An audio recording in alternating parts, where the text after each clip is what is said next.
ആമേൻ, ആമേൻ.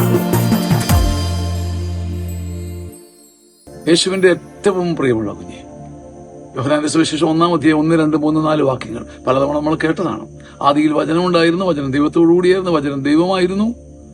എല്ലാം അവൻ വഴി സൃഷ്ടിക്കപ്പെട്ടുണ്ടായിട്ടുള്ളതൊന്നും അവനെ കൂടെ ഉണ്ടായിട്ടില്ല.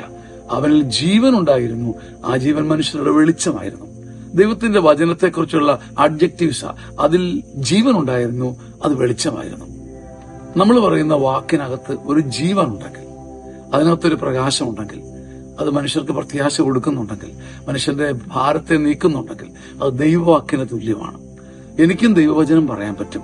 ശരിക്കും എന്റെ വാക്ക് ദീപം തെളിക്കുന്നുണ്ടെങ്കിൽ, വെളിച്ചം തരുന്നുണ്ടെങ്കിൽ, പ്രകാശം വമിക്കുന്നുണ്ടെങ്കിൽ, അകത്ത് ജീവൻ തുടിക്കുന്നുണ്ടെങ്കിൽ, എന്നെ കേൾക്കുമ്പോൾ നിന്റെ ഉള്ളിൽ സന്തോഷം വർദ്ധിക്കുന്നുണ്ടെങ്കിൽ, എന്റെ വാക്ക് ദൈവവാക്കാണ്. ദൈവവാക്ക് പറയുന്നവരായി നമുക്ക് മാറാം.